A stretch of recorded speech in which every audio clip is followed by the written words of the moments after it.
Hi, I'm Lorenzo, your resident space guy.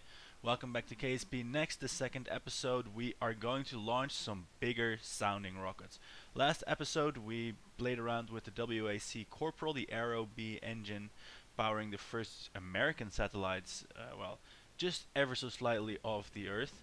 And we've mated that with an A4, or otherwise known as a V2 engine, that destroyed England, well, damaged England. And here I am in the VIB tweaking with this setup, basically mating these two constructions together, but with a slightly smaller fuel tank. The problem we encountered last episode was the reliability of the Aerobee engine. It would shut down prematurely. I tried to fix that by adding more fuel tanks, so this rocket is now a lot bigger. And there it goes off the pad. Well, it has launched a few seconds ago. What you'll see in these launches is that the engine has to start before releasing the clamps. That's just as in real life, the engine needs to throttle up and it takes a few seconds for it to generate its thrust. So if you release it, then it falls to the ground. This here is very reminiscent of the last episode, the A4 engine doing its grisly duty. And there, well, we skip forward to the separation, and this is the Aerobee that's continuing on. Now, the big challenge here is to reach about 2,400 kilometers. Unfortunately, due to some recording issues, the altimeter is still cropped off the screen, so I'll just not focus too much on the current altitude and how high we're getting. Oh my god, we're getting so high. But suffice it to say that there will be a party if and when we do make that. We're here now with the Aerobee upper stage. Unfortunately, it already failed. And even though we are out of the atmosphere and thus properly in space, that's not good. As you can see in the resource window, there's still a lot of fuel left in there. It could have gone very far indeed, but it's now going to go slightly less far here. Look at the map view. The apoapsis is a few hundred kilometers, very shy of the few thousand kilometers that this mission was aiming at. Still, we got some good data. The V2 rocket performed pretty well, and as to the way this reliability mod works, now we know a little bit more about this engine, even though this Aerobee engine is quite inherently unstable. So what to do about this? Well, build a different engine with better reliability is one of the obvious solutions, but unfortunately that button doesn't exist in the game yet. Well, at least it does in the form of the R&D department, but that's already underway. I'm using the, what is it called, the mod that makes it take time to research and build stuff. Anyway, so here I am trying to fix a problem by tweaking something that's not related to the problem. I am altering the size of the stages. I'm thinking if I just make this upper stage bigger, the delta V calculator will show me more delta V. This means I will go higher. Now this is rusty old style KSP thinking, because the calculator is of course always right. Well, that's true unless your engine fails or explodes. Then all the extra fuel and delta V calculations won't save you. Nevertheless, here we're going to launch this tallified version of the same rocket. Engines on, and there we go. Now you can see the science window popping up. I've had accidentally mapped that to the staging key, so every time I stage the rocket, all the science equipment would go off. Right, here we are higher up at the first stage cutoff, approaching that at any rate. Let us see what happens here. This rocket, by the way, now, because we enhanced the upper stage, is now a lot lower than it used to be.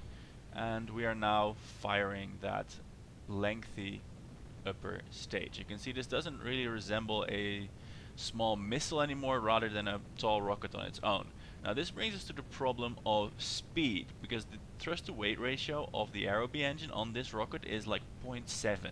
So this rocket is now actually decelerating. Now the idea is it will decelerate a lot slower than if it was not under power, but we're not accelerating. This is a relatively inefficient, nothing relative about it, it's a horribly inefficient way to get some altitude. But hey, the delta V calculator said it was more delta V, and so far our rockets have been failing, so obviously fuel tanks will fix that problem.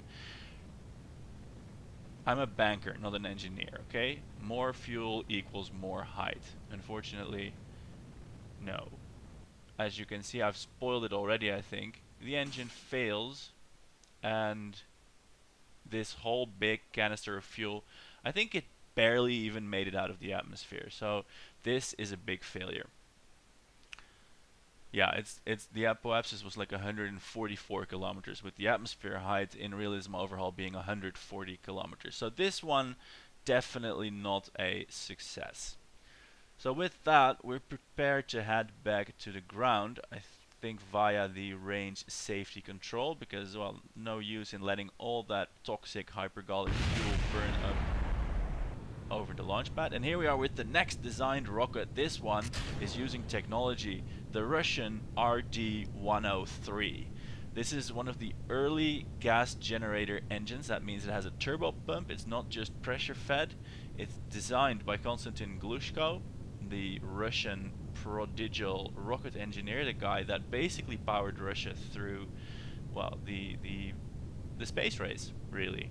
He made all the engines, and this guy, man, he's incredible. He was released from the Gulag, where he was for some kind of political crimes that, I don't know, existed only in the minds of Secret Service KGB types. But then they realized, oh my god, we need rockets. This guy we got sequestered away here really makes some good ones. So let's get him out of there and let him build rockets. And he did so in super secrecy. The world only found out it was him after the space race was well and truly over. Unfortunately, it did end. I would have liked it to continue all the way to, I don't know, the whole galaxy. Anyway, here we have this RD-103 engine. The rocket also includes a fairing, and inside that fairing, I'll leave it up to you to guess what could be in there, but it's not one of our best friends. Anyway, this RD-103 engine has so far been fairly reliable. It's not shut down in flight.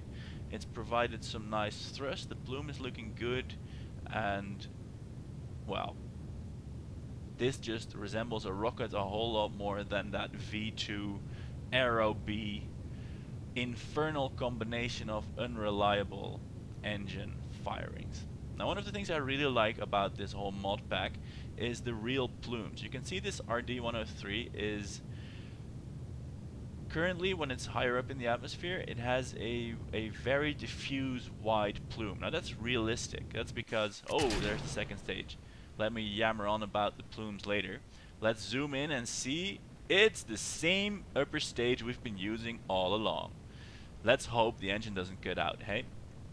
Anyway, what I was saying about the plumes is up high in the atmosphere, there's less or no pressure, ambient pressure, to constrict the rocket plume. So the gases, after they leave the nozzle, they can go anywhere. There's nothing keeping them close to the rocket.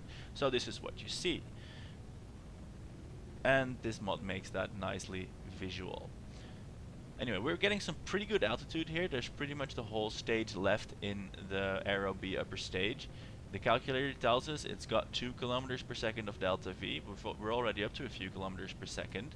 So whilst this would not take us into orbit, it would probably take us up to those 2,500 kilometers that our contract requires us to do. Unfortunately though, the Aerobee is a shit engine and it has prematurely shut down. Boom, next one. Same rocket, RD-103, again, launch key mapped to the science displays. Again, not an engineer. Can't help these things, and as you might observe, the liftoff of this one is rather slower than the last one. That's because this one carries a different upper stage. Let's see what's hiding inside that fairing. Please show me what's hiding inside the fairing. We're in the upper atmosphere. The fuel is running out. And again, it's important to stage when the engine is still on, or at least when it's not decelerating. Again, here, the main stage turned out to be the parent part on the vessel. Not an engineer, I keep saying this. You cannot blame me for these things. Anyway, here we have the upper stage mated to that RD-103 rocket. And this is the AJ10 engine. This one has hypergolic fuels, meaning there's only one fuel that ignites, or it's a fuel mixture that ignites automatically. There's no need for sparks or stuff. You just put the fuels in the nozzle and they go by themselves. This makes them very dangerous to handle. But this AJ10 engine This was the one that powered the Vanguard satellite. That's the American first satellite into orbit, and man, it could only just do the job. The satellite, I think, was like 8 kilograms. It was really a tiny achievement compared to the I'm not sure how heavy Sputnik was, but it was a lot heavier. Anyway, here we are. We have a very clunky, unaerodynamic second stage, but we don't need it to be aerodynamic because there's no air. It's carrying some science payloads, and it is trucking away with the maiden flight of this AJ10 engine, which so far is performing a lot better than this Aerobee. It's not shut down prematurely once yet. It's also the first flight of it, and it's producing a fair bit more thrust, so it's really powering us up into the sky. We're still short of the 2,500 kilometer apoapsis target though, but hey, we're making progress. This is looking a lot better.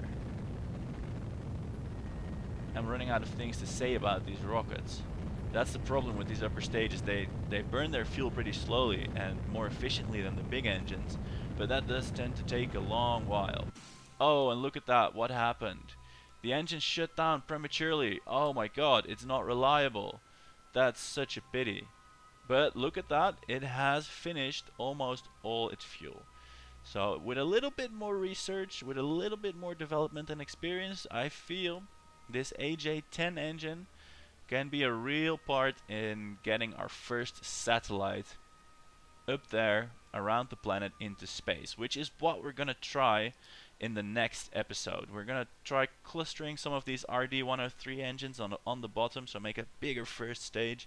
We're gonna work out the kinks and the problems with the AJ10 engine, and we're gonna try and shoot a satellite into orbit.